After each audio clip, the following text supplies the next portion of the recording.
Selamat malam Jebret Tim, apa kabar semua? Assalamualaikum warahmatullahi wabarakatuh.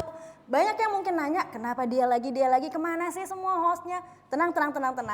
Gue di sini bukan karena hostnya nggak ada yang datang atau nggak bisa, tapi ini gue karena perintah dewa langsung. Bukan dewa kipas, tapi dewanya DPI yang selalu ngedukung acara kita. Sama nih kayak GeForce yang selalu ngedukung kita plus ngedukung kendaraan kalian. Tuh sampai ngomongin GeForce sampai glek rasanya. Gue nggak tahu ya rasanya kalau misalnya jadi Nesa sama Panji yang ngomong terus gimana. Apalagi kalau kayak Dias bisa opening sendirian.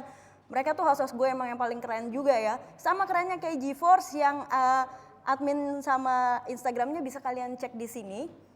Udah pada follow belum sih? Udah pernah dapetin hadiahnya belum sih? Nah kalau misalnya kalian belum pernah follow atau belum pernah dapetin hadiahnya bisa kok dicoba setiap ini. Nah abis ini nih kita bakalan ngomongin momen yang paling penting, yaitu ya tahu sendiri dong hari ada apa nih nanti ini di ujung minggu ini. Ya apalagi kalau bukan ada Chelsea lawan Manchester City. Sesuai sama judulnya kita yang hari ini agak-agak jelek. Aduh ini judulnya kayaknya gimana banget ya. Dear Chelsea, dikejar, nggak akan kekejar. Santai. Tapi apa sebetulnya sih DPI segitunya banget sih sama Chelsea? Enggak kok. DPI juga sayang banget sama Manchester City? Enggak juga. Yang pasti kita bakalan ngulas dan bahas lagi sama orang-orang yang mungkin 99,9% nggak dukung City sih. Nggak dukung Chelsea sih. Kalau kalian semua juga tim gimana? Nah sebelumnya kita juga akan ngulas yang lain yang apalagi ada berita-berita bursa kepelatihan yang bener-bener banyak banget. Terutama dari Italia nih. Italia tuh kayak langsung menggebu-gebu semua. Yang pasti udah mantan comeback kita bahas juga. Atau sama yang satu lagi nih, si Inzaghi yang sudah merapat jadi Inter. Apakah Inter nasibnya akan jadi mediocre lagi? Nanti kita akan bahas aja sama Hanif, sama Justin abis ini. Tapi kita lihat dulu nih, Nope sang penggemar MU katanya. Tapi yang orang banyak nggak tahu ada Afif Putra Wandi di sini. Ada Oki mantan Putra Wandi. Dan ada Aldi Taher di sini juga. Mungkin ini yang membuat mereka jadi nggak konsentrasi. Belotti datang ke lapangan sampai lapangan mikir gini, aku latihan apa nge-grab nih? Ini gimana ngawas di detik? Aku nggak bisa nih ngawas Bang Awi. Dibalas Bang Awi, santai Pak. No. Santai beneran. Aduh, nggak ada materi nih Bang Oki, suruh stand up no. Tapi saya ngamatin teman-teman komik yang perform di sini. Dan hampir semua komik yang perform di Jebret Media itu komik-komik mediocre. Jebret Tim, kenapa gue openingnya lama banget? Karena emang cuma bertiga. Harusnya kita berempat hari ini sama Abang Kevin yang ingkar janji nggak datang. Sayang banget, padahal kita pengen ngelihat insight-insight dia yang lain. Jadi ya ini Takut dia kayaknya ya. Takut tablet, HP, sama gadgetnya dilempar sama Koci lagi. Saya mama kan dia kan punya contekan mulu tuh. Oh iya. Sepertinya emang Kevin gimana pun kamu berada nggak usah lagi bawa contekan kalau di DPI. Karena ngelawan dua orang ini nih yang sepanjang musim ini di DPI. Menurut gue banyak insight-insight dari mereka yang kalau di ujung itu dia tuh penggemarnya Jordi Cruyff yang serasanya lebih mirip sama siapa tuh? Pelatihnya Atletico yang agak-agak jahat? Diego Simeone. Bukan, yang zaman dulu. Oh, Luis Aragonés. Luis Aragonés. Mungkin kayak gitu ya, sepedes-pedes itu. Sama mungkin ini, kalau lo tuh siapa ya di DPI? Jose Mourinho dong. Oh enggak dong, Ruben Dias aja kali ya. Yang harganya murah Lu ternyata nggak bisa trauma kan. sama si Mourinho? Jangan ngomongin Mourinho. Dia lagi pengen Granit Xhaka loh by the way. Berkat Mourinho itu lu kalah duit sekarang. Apa-apa, itu kan bagian dari show ya. Ini ya. Abrar udah bikin donasi nih. Ini ya, Jebretin ya ada donasi untuk Hanif. Kalau bisa nih jangan koin, harusnya agak-agak kayak dolar ya. Ya, Jadi tiket tuh berapa sih sekarang?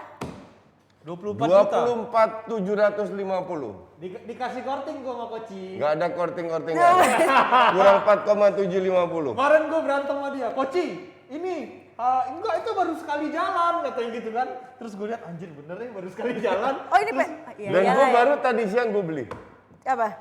Terus tiketnya. Terus gua telepon lagi kan. Yang gue kirim sama dia, ini bener gak nih? Ternyata gue masukin kelas bisnis. Dia langsung seneng ya. Kagak, bukan yang itu. Nggak Gua mungkin revisi. bisnis itu 40 juta. Itu sekali jalan bisnisnya. Udah. Koci, Ini kali. sekarang sambil ongoing proses mereka mau deal-dealan dengan ini. Kita mau ngomongin dulu nanti ya di weekend ini kan ada pertandingan paling penting. Tapi sebelumnya karena kemarin kayaknya masih ada yang ngeganjel nih buat tim produksinya DPI juga karena kemarin belum lepas membahas kemenangan Villarreal. Balik lagi kemenangan Villarreal. Kenapa? Banyak loh, kemenangan Villarreal ini berpengaruh sama macam-macam termasuk Liverpool. Ya. Kenapa Liverpool? Ya Liverpool berarti bisa ini dong, apa namanya? Tetap ini apa? Untuk apa? Liverpool kan sekarang peringkat 3 kan? Enggak, gue sih cuma sempat mau ngejokes aja, cuma kayaknya jokes gue nggak lucu. Apaan? Kemenangan ini ada salah seorang pemain Villarreal mantannya Liverpool yang justru si bek kiri, malah siapa? Moreno. Moreno. ya. Moreno yang justru malah ngejek-ngejek. Gue itu banyak kaget, kan ada Moreno di depan Gerrard. Tiba-tiba kok ini tampaknya pernah gue lihat. Terus gue lihat, ganti. ini bukan umurnya udah 43. Gue browsing ternyata masih 28 loh. Dan tampaknya tuir banget tuh Albert Moreno. Harusnya yang di-highlight bukan Moreno dong. Si Juan Voigt. Kenapa? Pemain Spurs. Nah, iya. Oh iya. Kok kelang dong. Oh, kelang pemain Arsenal tuh apalagi tuh. Jadi kelang. Villarreal Juan adalah Voigt kan maksudnya si Juan Voigt ini kan pemain semenjana yang dipinjamin sama si Mourinho kan. Nah. Katanya sebelum pertandingan ketemu sama Man United katanya Paul Scholes, Juan Voigt bakal diacak-acak sama Rashford. Taunya kan enggak, bosku. nggak apa-apa, yang penting udah ngobrol sama Obama tadi pagi tuh Rashford. Ngomongin soal sedikit, gue cuma punya waktu sedikit aja tanggapan kalian kalau menurut yang nulis naskah alias Abrar, MU emang supposed to be emang nggak layak Ya, untuk emang menang. jelek dan sangat tidak. Sebenarnya kalau bilang layak, dua-dua nggak layak. Villarreal juga hancur mainnya.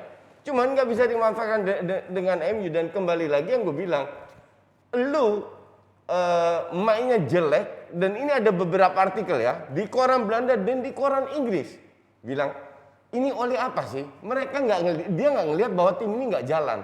Tapi pergantian menit 100, menit 116 2, menit 119 kalau nggak salah, dua orang lah. Sementara Villarreal udah diganti, 88 udah diganti, kan lebih fresh. Seperti yang gue katakan, ini pelatih mediocre banget, miskin taktik. Cuman face-nya kan bilang kasih proses ya, gue sih dengan senang hati oleh stay. Dan kita lihat tahun depan. Perpanjangan ya. Baru. Kan menurut mereka tahun lalu rank 3, tahun ini rank 2, tahun depan rank 1. Ayo kumpulin duit taruhan kita lagi. Ampun, Gue bilang lagi-lagi. MU nggak bakalan juara. Ya, FA Cup Dan atau ya, itu. enggak, itu pun enggak. Dan lucunya di Twitter tadi banyak yang bilang iya minimal peluang lebih besar daripada Arsenal untuk jadi juara. Gue bilang berdasarkan apa? Ini bukan matematika bahwa lu rank 3 atau 4 bukan berarti lu tahun depan peluang lu lebih besar. Karena dengan pembelian pemain dan lain-lain, makanya cuekin aja. Ya itu kalau menurut kata Coach Justin yang apapun akan dihubungin sama Arsenal. Nah sebelum ke Hanif juga mungkin Ole terlalu lupa saat-saat menjadi super sub ya. Kapan harus masuk dia? Ya malah nggak diganti-ganti. Orang gila. Gimana Ya, menurut lo? buat gua ini kan sebenarnya yang dihadapi adalah tim peringkat 7 di La Liga, gitu kan, di Liga Spanyol. Kalau memang ada sebuah progres yang jelas dari Man United, gitu kan, sebagai sebuah tim, Ole sebagai seorang pelatih, ini harusnya udah diacak-acak. Iya, Harusnya udah betul. dominasi. Dari sisi peringkat di liga, kemudian dari sisi materi individu pemain. Ini kan superstar di sini yang ada di Man United. Sementara Villarreal ini kan banyaknya pemain buangan atau pemain yang udah lewat masanya. Ada di situ. Hanya beberapa lah yang ada di pick kayak Pau Torres dan lain sebagainya gitu kan. Mungkin Dani Parejo, let's say, masih bisa lah kita anggap itu adalah pemain yang dalam peak performance. Tapi kalau kita lihat, kita bandingin, bahkan di partai final pun nggak convincing, lo nggak bisa outplay tim semacam Villarreal, ya nggak ada progres. Apa yang Nggak. progresnya di mana yang gue tanya? Liv, kalau Villarreal bermainnya bagus kayak pas lawan Barca, lawan Madrid, gue masih paham lah. Tapi Villarreal tuh hancur, nggak bisa pegang bola lebih dari 7 detik. Itu bagian. Asli, koordinasinya jelek, positioning jelek, end passing jelek. Itu juga satu peluang, satu gol. Setelah itu nggak dapat. Iya. Tapi MU pun demikian. Nggak dapat peluang besar juga. The worst of the worst di final nih. Kalau misalnya kalian boleh bilang, apalagi di 90 menit awal pertama, setuju kan? Ya, Ini ngantuk banget. emang menurut gue Asli ngantuk Emery banget. sengaja main kayak gitu. Why? buat emang lebih bertahan karena kan Man United justru lebih kesulitan melawan tim-tim yang bertahan ketimbang dia bisa counter. Gitu. Iya, cuman di sisi lain, gue nonton berapa kali Villarreal pada saat mereka high press lawan Arsenal leg pertama, lawan Barca, lawan Madrid, bagus mainnya. Ya. Cuman mungkin strategi, kalau dibilang strategi yang bertanya, gue bilang nggak berjalan juga, karena mereka nggak create peluang juga. Mereka pasti fokusnya di set piece kan, dan terbukti kan awal golnya tercipta dari set piece. Tapi yang lebih mengecewakannya lagi dari open play, Man United tuh nggak bisa bikin Dua shots breakthrough. doang kalau nggak salah. Gitu loh. Iya. Yang katanya harusnya diobok-obok mana kalau emang lu sebuah tim yang berada di peringkat Enggak, kedua. tapi ini kan udah biasa kita dengan MU dan fans-fansnya. Ya itu maksud gua Koci, dalam artian ini terus-menerus tersaji. Ini tim Dan tidak- dengan pemain hebat yang performanya mediocre. Dan lu masih belain pelatih lu, ini terus-terusan tersaji loh. Maka dari itu gue bilang Ole stay, nggak apa-apa, gue dukung Ole stay. Kalau gue sih bilang Man United, fans Man United masih belain Ole, goblok. Udah tiga musim nggak ada progres kayak gini main. Dua setengah musim. Enggak. Oke, seenggaknya kalau lu juara kalau Mourinho, oke lah gitu, ada hasilnya. Iya. Ini mah hasil nggak ada, main jelek, mainnya jelek. Dan main jelek ini bukan pertama. Mereka Exactly. sering kali Sering. ugly win. Iya. Selisih cuma 1 gol. Gol kebetulan berkat individualnya seorang Rashford mendadak bagus atau seorang Bruno Fernandes, tapi bukan dari sebuah set play. Ngerti nggak? Tapi itu nggak dilihat untuk mereka yang penting menang. Ya sudah nggak apa-apa, Ole stay. Makanya kalau ada yang berani taruhan tiket sama gue bilang MU nggak bakalan juara tahun depan. Lu mau datengin Haaland, Haalon, terserah bebas. Ini ada, kalau kata Coach Yasin mungkin kayak gitu juga, Hanif juga setuju kayak gitu. Kalau gue sih cuma mereminder masa-masa terakhirnya Arsenal yang tetap mempertahankan Wenger, model-modelannya juga bisa kayak gini nih. Jadi coba DMU bertindak yang benar. Tapi itu menurut kita ya. Kalau saya sih nggak ikut-ikutan, nggak mau juga ngomenin MU. Mendingan ngomongin City lawan Chelsea yang mau kita bahas berikut ini. Tapi sebelumnya kita lihat dulu nih pandit-pandit kita yang tadi chat terus ke kita, kira-kira kalau nanti City melawan Chelsea, mereka lebih condong kemana? Lihat dulu nih. Oke, ini ada siapa aja nih di sini nih. Pertama Hanif Marzuni. ada Hanif Marzuni yang lebih mengandalkan City ya, karena dia menurutnya City itu lebih layak. Abis itu ada Gosrev, Griffith juga City juga. Wih, Nesa luar biasa. Katanya dia bilang Pakai apa? bando biru lagi. Nesa bukannya Milan yang juara? Terus Intan, kalau Intan Chelsea biar rame ya kayaknya ya. Nah, Kesian aja selanjutnya nih kayaknya. berikutnya ada siapa? Bang Bes City juga. Ini kayaknya udah 5 ya. Nah, ini Panji, ini kayaknya kata-katanya kurang ajar ini katanya. Dia juga nggak suka sama City, tapi Yalah nggak suka lah diinjek-injek 10 tahun terakhir.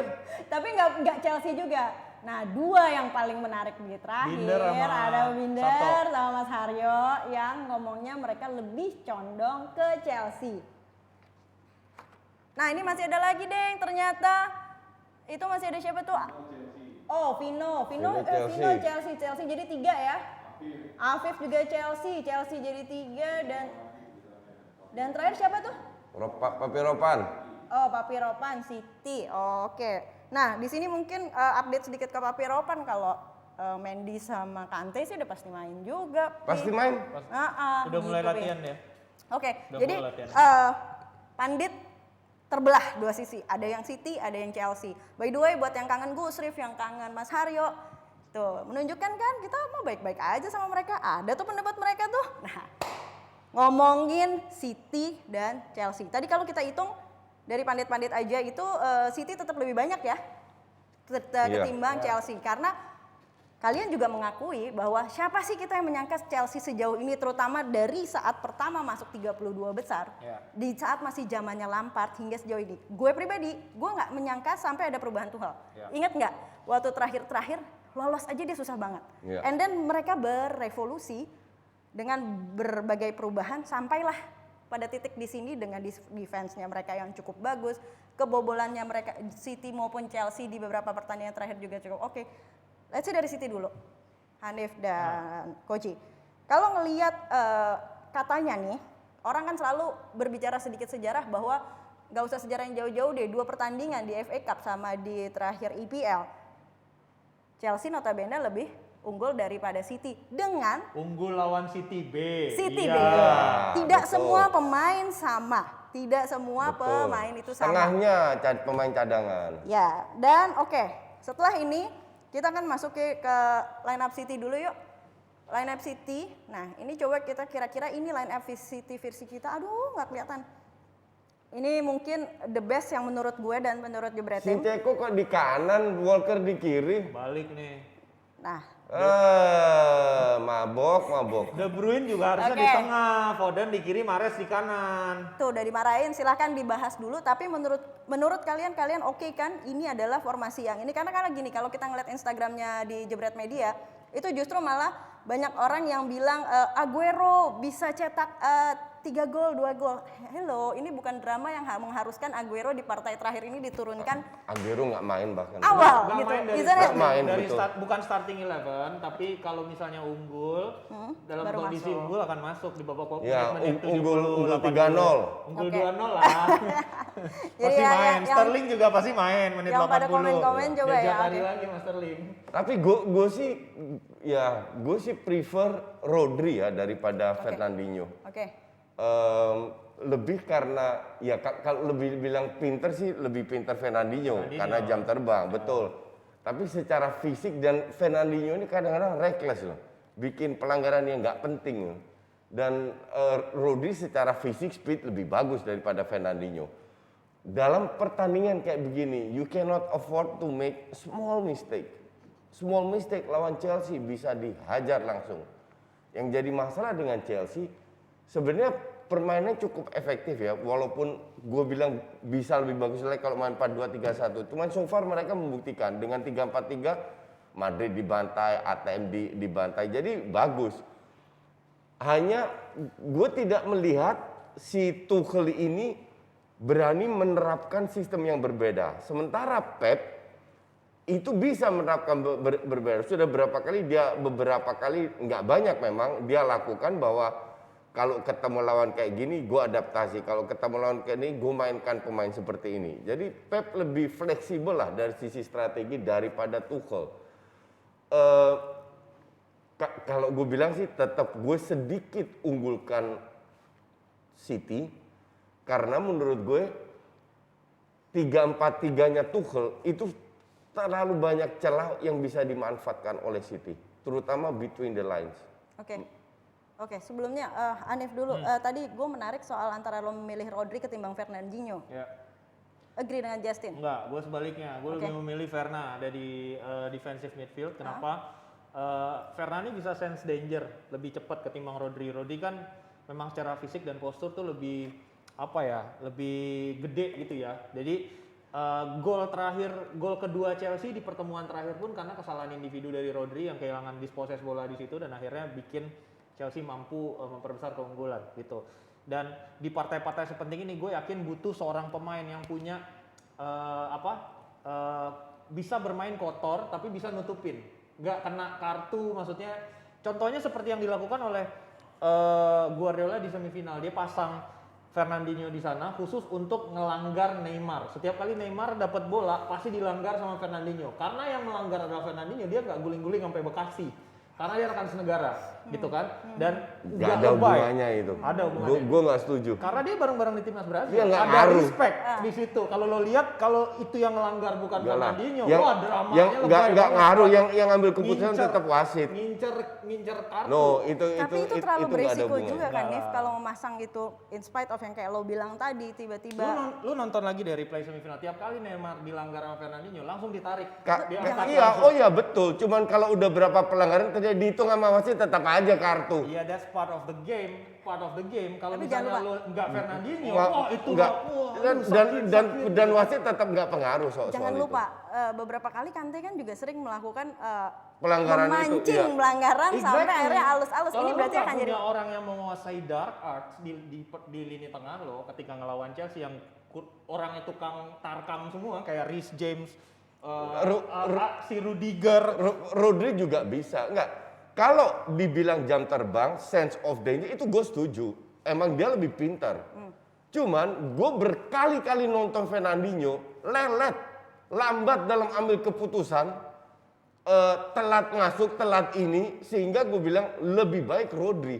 Ya. Tapi bedanya tipis lah antara Rodri. Tapi yang penting di Chelsea adalah Kante harus main. Oke, sebelum Kalau kita Kante nggak main, sebelum finito. kita Kalau mas, gua, sorry gua Oke, potong. ah. Buat gua yang penting adalah Pep Guardiola nggak overthink. Main biasa aja kayak gini. Double false nine seperti biasa. Gue masih nggak paham tiap kali Hanif bilang overthink. Apa yang di overthink? Nggak ada yang di overthink. Tiba-tiba, Mungkin tar gua- dulu, kalau ah. dia nggak nonton mungkin pertandingan terakhir lawan Chelsea di Premier League itu diganti jadi 3-5-2. Ya. Tiba-tiba back sayap dimainin 2-3 Kalau- center back itu kan overthink. Coach. Kalau lawan Chelsea enggak dong. Lu membuat sebuah perubahan karena lu tertinggal. Masa tiap kali perubahan lu bilang Nah, overthink? Itu dari Oke, starting tapi gini. 11 menit karena pertama karena ganti cadangan semua yang dimainin Ya, atau tapi- sebagian besar. Itu yang gua nggak mau tiba-tiba ketika pertandingan maha penting melawan Lyon dia mengganti. Iya. Ini kan final jadi jangan overthink. Oke, gue mencoba merumuskan kalian berdua overthink versi lo sama perubahan plan di tengah-tengah suatu ketertinggalan yang dilakukan Pep. Tapi menurut seingat gue ya coach, Ya. Pep Guardiola adalah salah satu pelatih yang terstuck dengan satu plan, isn't it? Ya maksudnya once lo pakai plan A di tengah-tengah It's untuk not berubah true. dengan plan B itu nggak ada jaminan. That is not true. Ya. Kenapa gue bilang it's not true? Kita lihat musim lalu. Oke. Musim lalu mereka berantakan karena nggak ada yang bisa cetak gol. Nggak ada striker. Musim ini nggak ada striker juga. Tapi lebih smooth berjalan. Lebih bisa banyak cetak gol. Di situ orang tidak lihat. Karena orang hanya melihat 4-3-3. Orang hanya melihat dengan 1 DM. Atau kalau istilah orang keren sekarang mainnya 4-1-4-1. Karena dengan 1 DM dengan 2 attacking midfield. Itu yang orang lihat. Orang tidak melihat pergantian posisi, perubahan dibanding musim lalu. Kenapa musim lalu main sama nggak berjalan, musim ini main sama tanpa striker bisa berjalan. Dan itu perubahan yang banyak saya dilakukan. Posisinya De Bruyne, posisinya Foden, Ya. posisinya Mahrez. Bernardo. Iya, di atas kertas iya betul sama. Tapi City itu tampil cukup konsisten, cukup ya ini berkat kehebatan dari seorang Pep untuk merubah permainan dengan game plan yang sama. Oke, jadi Kalau lo lihat bedah sekali yang Coach bilang apa yang perubahan yang dilakukan. Top scorer City musim ini itu Ilkay Gundogan Ya. 13 gol. Betul. Ya.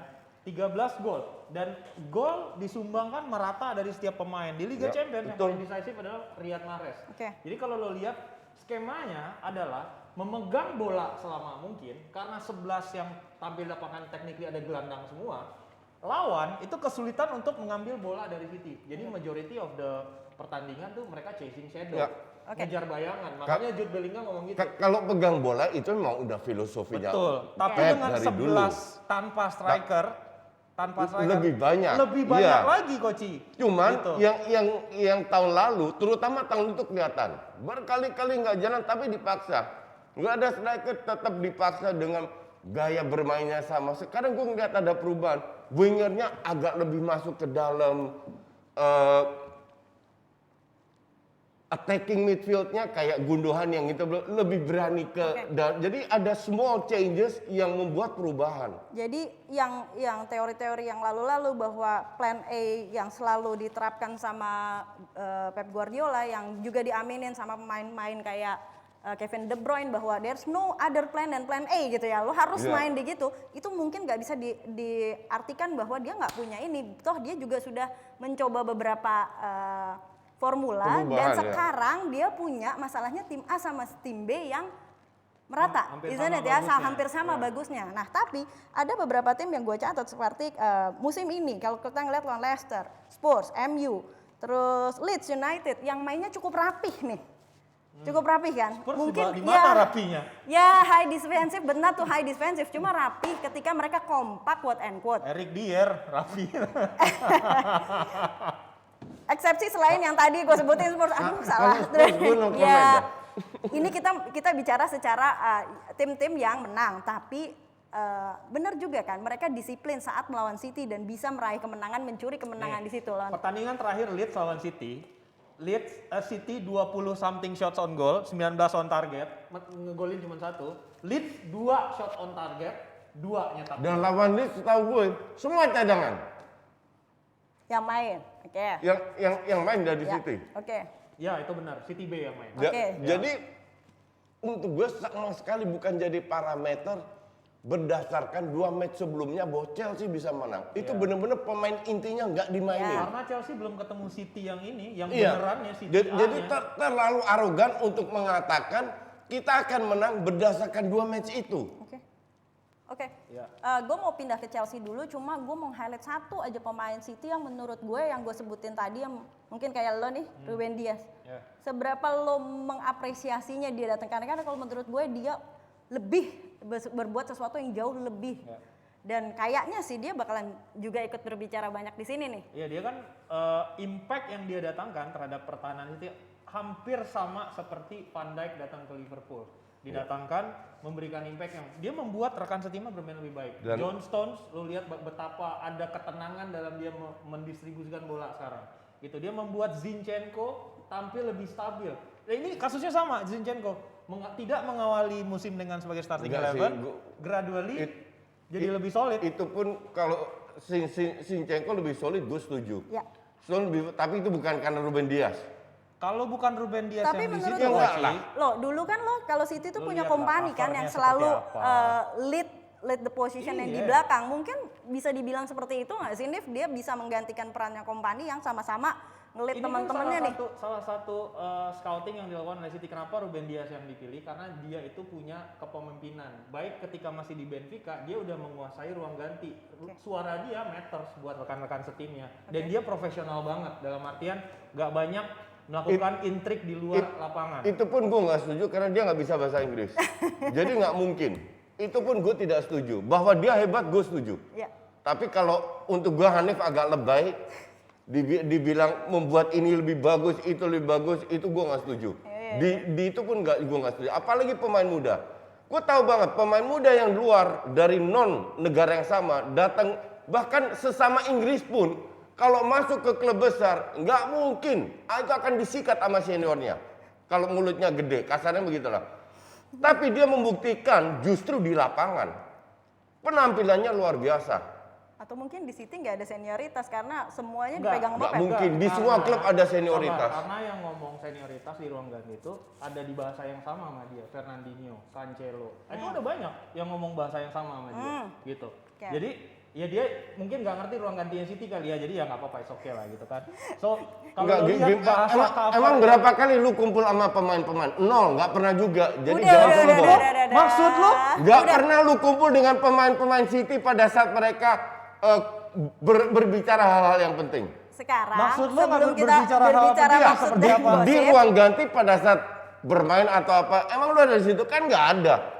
Ya tapi gue udah pernah ke sana, gue Oh, ngobrol sama iya, mereka. betul, tapi that's different. That is Different different. gimana? That is different. Lu Karena di ruang gue- ganti nggak ada Oke, ini wartawan dan lain. pentingnya That is namanya different. bahasa. Maksudnya Karena lu nggak pernah wartawan. berada di ruang ganti Ya, dengan pemain. coba Lu Emang pernah? lu pernah? Gue kan pelatih. Emang bukan Tapi dengan nggak di pemain. Premier League, bos.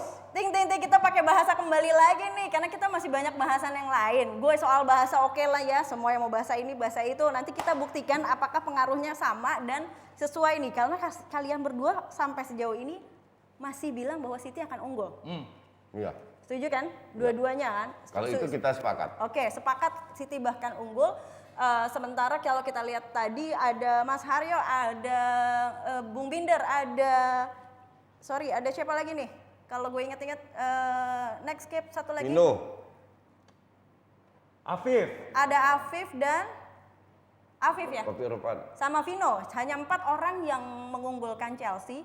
Gue nggak tahu kenapa alasannya dengan berbagai banyak hal. Salah satunya mungkin juga history bahwa kalau kata Mas Haryo itu finalis debutan itu di dalam sejarahnya susah buat jadi juara. Itu kalau menurut Haryo itu fakta kan dan- selalu data. Ya nggak masalah juga. Ini Mas Itu Haryo nggak ada ya di sini nggak aja masih masalah. diserang coba. Oke, kita akan ngomongin secara Chelsea yang Thomas Tuchel sendiri dia punya prinsip yang mungkin agak-agak mirip-mirip kemarin sama Unai Emery bahwa kalau lu maju ke sini, City dilulukan di sana, lu jangan down dulu nih Chelsea. Lu juga harus yakin kalau lu bisa juara dan lu bisa menang. Gak ada tuh namanya lu nggak bisa menang. Itulah yang mungkin ditanamin sama Tuchel sejauh ini dan memang yang namanya pelatih harus punya spirit untuk menang. Nah, dari sejarah gue cewek nih gue tetep ya, gue suka yang namanya nonton bola itu ada menang kalah sama ada drama. For every win, someone must fail gitu kan.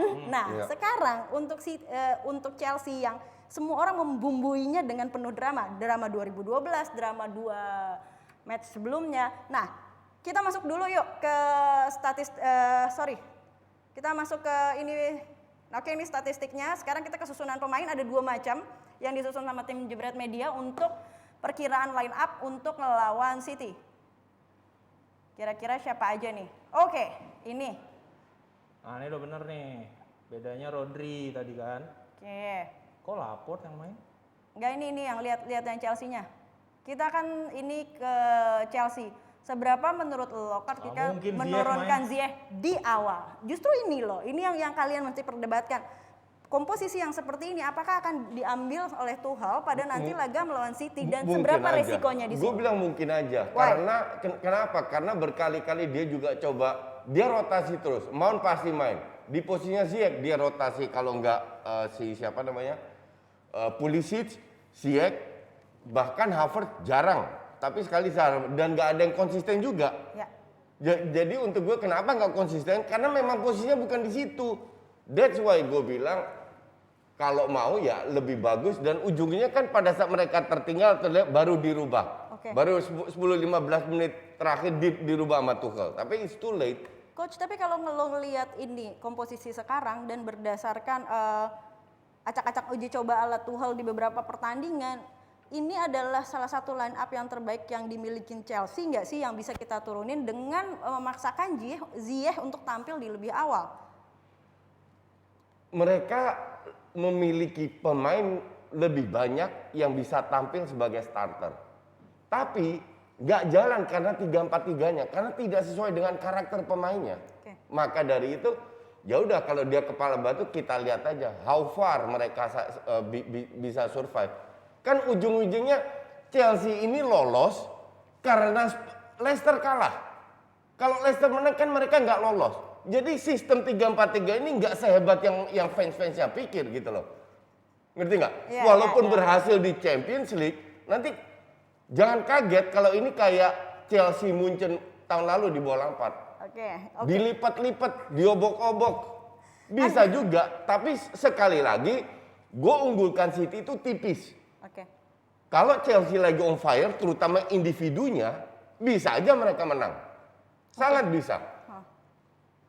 Hanif, Nggak convincing buat gue Ziyech ada Oke. di final. menurut dari lo siapa starting yang lebih 11. cocok? Ada Pulisic. starting 11 pilihan satu lagi? Pulisic. Oke, Pulisic. Oke, Ya, setuju. jadi kan dari Hah? track recordnya kan sebelumnya kan lebih banyak mainin Pulisic ya, Oke. si Thomas Tuchel. Oke. Terutama ini final buat gua. Kalau emang Ziyech adalah pilihan utamanya dia untuk skema 3-4-3 ini, secara data dia akan lebih sering main. Oke, Tapi secara fakta Pulisic lebih sering mengisi itu dari starting 11. Kalau memang misalnya ketertinggalan seperti Koci bilang, ketinggalan 1-0, 2-0 di babak pertama atau babak kedua mau ngejar ketertinggalan ya ada kemungkinan Ziyech Oke, dimainkan gitu. jadi lo lebih pilih mungkin susunan 3 di depan itu tetap ya, ada Azpilicueta, terus Werner sama Pulisic. Karena gini Gi, ini gaya main City high line, gitu kan, defensive line itu tinggi. Mungkin mayoritas dari pertandingan tuh Stones dan si Ruben Dias itu akan ada setengah lapangan. Itu yang akan diincar oleh si Werner dan pemain yang lain satu lagi yang di kanan. Nah, kalau Ziyech itu kan lebih pada ngasih umpan and passing. Nah, kalau Pulisic itu punya kecepatan yang bisa mengeksploitasi ruang yang akan ditinggalkan yang sangat besar di situ, di tempatnya Zinchenko atau nanti Cancelo. Oke, Gitu. Coach soal Pulisic sendiri. Nggak, Pulisic berkali-kali diberi kesempatan nggak bagus dengan sistem ini. Karena dia bagusnya di zaman Lampard masuk dari kanan, dari kiri. Bener-bener dari sayap penetrasi ke kotak penalti karena dia punya skill. Tapi disuruh main di belakang striker berkali-kali untuk gue nggak bagus. Sama pun dengan Ziyech. Ziyech lebih bagus bermain dari sayap dengan sistem ke Ajax, dari sayap masuk ke dalam. Nah sementara mereka berdua lebih ke tengah. Oke. Jadi untuk gue bukan berarti jelek, enggak. Cuman tidak sebagus seperti dalam posisi netralnya. Oke, ini teruntuk fans Chelsea dan siapapun yang mungkin paham soal Chelsea, silakan loh komen-komen kira-kira posisi pas yang pertama-tama untuk diturunkan itu siapa aja. Termasuk soal perdebatan kita tadi, apakah oke untuk menurunkan Pulisic atau mungkin Ziyech. Silakan yuk komen di sini kira-kira siapa yang bakalan berpengaruh atau kalian punya pendapat lain silahkan aja. Kali-kali aja ada yang mau nurunin Giroud di awal gitu kan ya. Emi Abraham No. Terus kita balik lagi nih ngomongin Chelsea sendiri dengan kans-kansnya yang dulu kan kalau kita ingat sejarah 2012 ada sebuah pergantian pelatih juga, it's quite the same ya. Nah tapi ada satu similarity yang kalau kita ngelihat kemarin di Europa League juga berakhir dengan penalti. Apakah laga ini ada kans kemungkinan berakhir dengan penalti? Ada. Kalau kans pasti ada lah ya. Kita siapa? Nggak boleh ngelangkain yang di atas. Semua kans pasti ada. Tapi bicara mengenai persentase, laga ini berakhir dengan sampai adu penalti berapa ini? Gue bilang enggak. Nggak mungkin? Gue bilang enggak sampai penalti. Nggak sampai penalti. 90 menit diselesaikan sama City. 90 menit diselesaikan di sini. Padahal gue tuh baru mau nanya loh. Kalau misalnya City tiba-tiba harus maju ke penalti kebanding kalah. Chelsea, City kan bisa City kemungkinan kalah ya sana. Iya. Kalau sampai maju penalti berat. Kalau lu lihat track record semua pemain-pemain yang ngambil tendangan penalti di City pada musim ini banyak banget yang gagal. Oke. Gue setuju, cuman alasannya mungkin beda. Gue bilang City juga, gue setuju City kalah kalau penalti ya, karena pemainnya terlalu stylish, terlalu ngandelin skillnya, bukan mental fightingnya. Oke. Tapi itu kalau gue rasa kalau seandainya sampai extra time itu City yang bego ini. Kemungkinan besar City bisa kalah sampai extra time penalti. Iya, setuju. Oke. Tapi 90 menit ini gue bilang diselesaikan sama City. Oke. Yang pasti kalau misalnya ada penalti udah ada Ederson yang udah siap-siap nih. Gue harus jadi penalti taker Dia dan katanya pengen mau jadi banget penendang ya. penendang kelima karena technically sebenarnya penendang terbaik, penalti terbaik di tim tuh dia. Oke, jadi apakah akan kita ngelihat ada tim ke-23 yang akan mengukir nama di Piala si Kuping Gede itu, ataukah masih akan ada 22 lagi? Nanti kita akan saksikan di hari Minggu. Yang pasti kita juga akan ada Nobra ya. Semoga kalian juga bisa ikut, kalian juga semua ikut, kalian juga semua di sini ikut. Yang pasti ya, karena tim produksi udah pasti ikut sih. Nah, kalian juga bisa join nih. Caranya sama, semuanya sama. Kita akan Nobra bareng-bareng menunjukkan siapa nih kira-kira. Dan semoga kalau dari gue sih pengennya nggak kayak Liverpool lawan Tottenham ya waktu itu pertandingannya ya, kalau nggak bakal basi banget. Sebelumnya kita mau ini dulu, pindah dulu karena ke bursa kepelatihan yang makin banyak dan waktu gue juga semakin sedikit. Akankah ada sesuatu yang mau dilewatkan dulu? Nah, sok aja tuh lewat dulu. Jujur ya, saya waktu itu saya mau pensiun dari Arema ya, Oke, tapi itu yang berbeda ya. ya berbeda-beda. Dan itu yang kamu nggak terlalu suka. Kalau yang kayak begitu. Kamu sebagai pemain suka cari sensasi kan? Kamu tidak dikasih kepercayaan tentang penalti. 19 gol kamu tidak ada dari titik penalti. Itu mulai lagi dia gosi-gosi, dia salah televisi. Kamu nggak dia. dikasih penalti ya? Gue berarti kamu mencetak 28%. Halo Ko Jebret Tim, jangan lupa saksikan juga di Jebret Media dan kita akan menyaksikan apakah kiprah-kiprah pelatih yang akan kita bahas ini, nama-nama lama juga yang kok di Italia kayaknya muter itu aja Emang? kan. Oke, Allegri udah pasti ke Juve dan Pirlo mohon Pirlo maaf ke lahir Sa- batin nih ke Udah Sassuolo ya. Sassuolo kan? Ya ampun. Dipecat. Kok dan Ya, Grade-nya turun. Sebetulnya ini kebalik loh harusnya. Yang bikin gue bingung dengan Pirlo ini, dia itu dilempar ke Sassuolo yang ngatur Juve karena setengah gajinya itu Juve yang bayar ke Sassuolo. Gue nggak habis pikir, lu itu udah kayak budak, lu diatur gitu loh. Kalau gue jadi Pirlo, lu pecat gue, oke itu hak lu bayar full, serah gue mau kemana, ngerti nggak? atau mungkin ada ketidakterenakan antara dua-duanya dan dia merasa bertanggung jawab atas ketidakberhasilan Juve musim ini. Nggak, gue nggak setuju. Dan banyak orang bilang juga bahwa Pirlo nggak bisa dinilai dengan pemain-pemain kayak begini. Gue pengen lihat Allegri dengan pemain-pemain yang ada. Kalau nggak ada pemain tambahan. Oke, Nev, Ini short baru aja. confirm di statementnya Juventus, Allegri udah diresmikan kembali.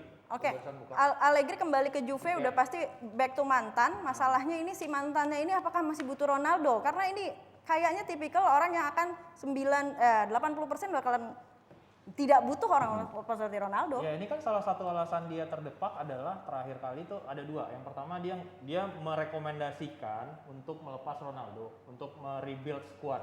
Yang kedua dia kalah kekuasaan sama Fabio Paratici. Jadi the moment Juventus resmi ngelepas Fabio Paratici, gue udah ngelihat oh ini movementnya akan kembali ke Allegri.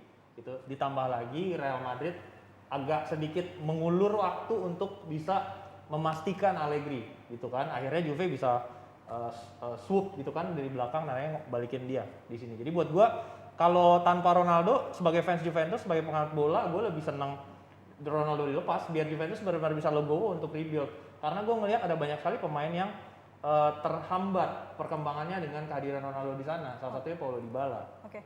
Ya, gini, nggak ada Ronaldo sebenarnya untuk gue juga not an issue. Yang jadi pertanyaan berapa pemain yang bisa didatangkan oleh Juve? Bahwa mereka di match terakhir tanpa Ronaldo bisa menang besar 4-5 gol kalau nggak salah. Bukan berarti mereka akan bermain seperti itu terus. Yang jadi masalah ini benar-benar squadnya. Dan Allegri untuk gue 11-12 sama Zidane. Ya mungkin lebih bagus dikit lah.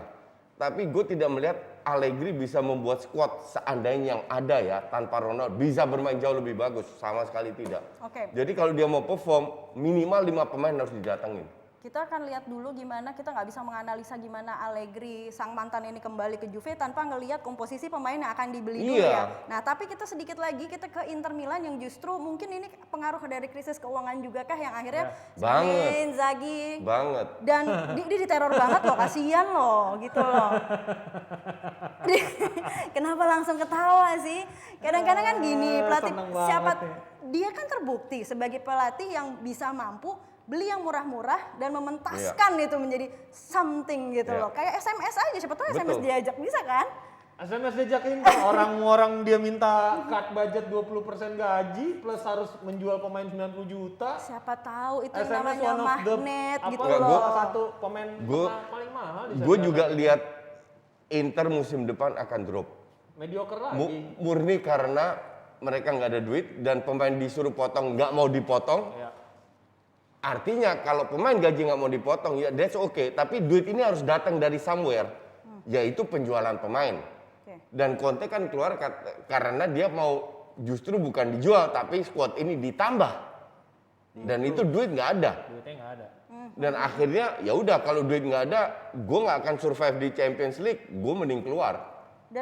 Itu hak Conte dan mungkin kalau gue jadi Conte, gue akan lakukan hal yang sama. Dan beberapa pemain juga pastinya akan dilepas juga ya. Iya, Salah satunya yang pasti harus. Untuk mendatangkan 100 juta ini, 80 sampai 100 harus dihemat karena pemain nggak mau potong gaji. Ya udah kita jual pemain untuk mendatangkan ini untuk menutup keuangannya Inter. Ya paling itu yang dilepas kan si Milan Skriniar sama Achraf Hakimi kan. Iya, betul. Yang dua pemain belakang dengan bandrol yang cukup besar yang bisa mendatangkan cash keras langsung ke Inter dengan window yang singkat gitu. Jadi tanpa dua pemain itu, kalau tanpa replacement yang setara buat gue ya Inter akan kembali semenjana. Karena mereka pasti akan menangin dua lini depannya kan, duet lini tengah yang akan dipertahankan. Nah, jadi mungkin ingat-ingat yang suka Serie A mungkin zaman-zamannya Inter ambil Gasperini dulu kali ya. Yang cuma sebentar dan mediocre akhirnya bermediocre juga. Kalau seandainya Skriniar sama Hakimi dijual, sebenarnya mereka bisa cover lah.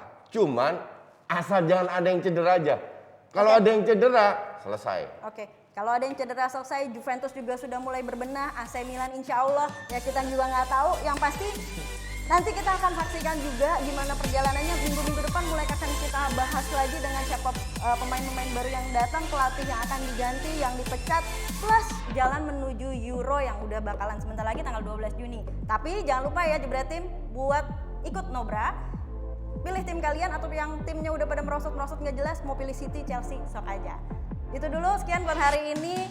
Dua orang yang lebih mengunggulkan City plus pandit-pandit yang lain lebih Chelsea. Kita ketemu yuk di hari Minggu. Hidup Spurs! See you! Jangan lupa.